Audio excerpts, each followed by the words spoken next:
Miroir au-delà. Elle le voit maintenant clairement.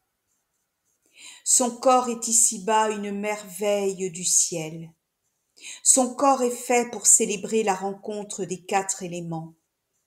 Avec les plumes d'oiselle de ses jambes, la flamme de son ventre, ses hanches solaires, ses seins créés par la force qui a enfanté la Voie lactée, l'ondulation de source de ses mèches au soleil, l'empreinte épousée de ses pieds par le sable.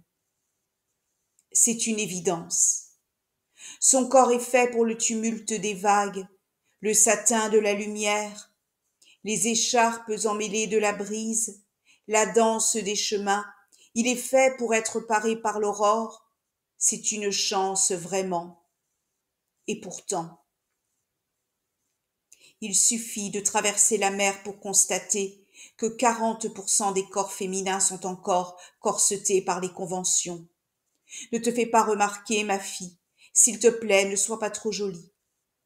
40% de femmes et de filles, à qui l'on demande de se tenir droite malgré les épreuves.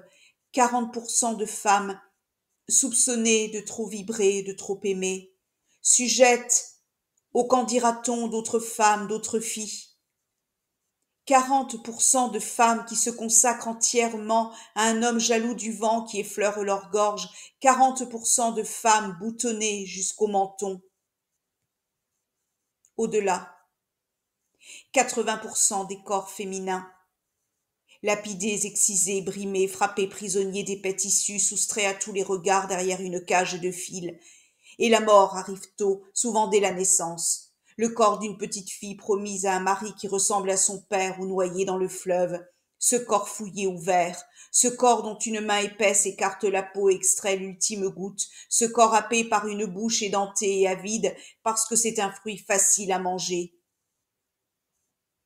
Et si ces corps sont répudiés, donc apparemment délivrés de la servitude ancestrale parce qu'ils ont trop servi sur le plateau des désirs, 90% sont meurtris par les taches lourdes, marqués par les hématomes, déformés par les sacs de pierre et les cruches remplies de tourbes, souillés par les immondices parmi lesquels il faut extraire quelques miettes ou quelques piécettes au choix.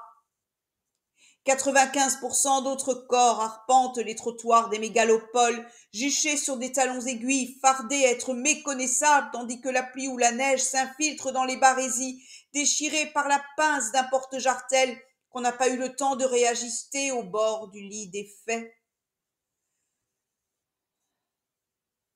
Partout dans le monde, être une femme ne veut rien dire.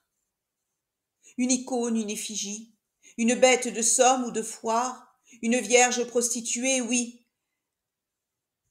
Souvent, ces corps n'enfantent pas, trop affaiblis qu'ils sont pour nourrir des projets. Ce sont des corps de gestantes, aux mamelles tirées tant de fois qu'elles sont vides et sèches.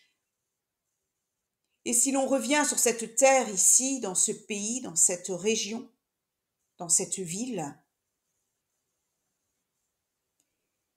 99% des corps féminins sont liftés, épilés, liposucés jusqu'au sang, botoxés, resculptés par le bistouri, au nom de la beauté. Corps qui doivent atteindre la taille idéale d'un mannequin dénutri sur un podium. Corps qui subissent l'abstinence de ce qui est beau, doux, bienveillant, tolérant. Corps musclés à outrance pour affronter les hommes. Corps qui font la une sur les papiers glacés sur lesquels le regard glisse parce qu'il les a déjà croisés quelque part à une fête de Miss ou dans un vieux fantasme. Corps manufacturés, dont le ricil masque les larmes, dont le rouge à lèvres souligne la bouche ouverte sur le silence, dont les ongles sont vernis pour limer tout rêve jusqu'à la racine, pour éteindre toute raison d'être, et pourtant,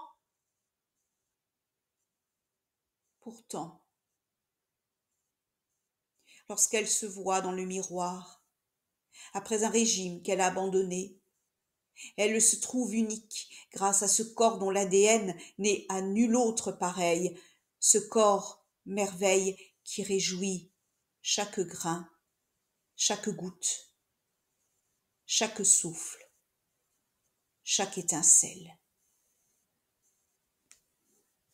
Un poème de Géraldine André, écrire par-delà le monde.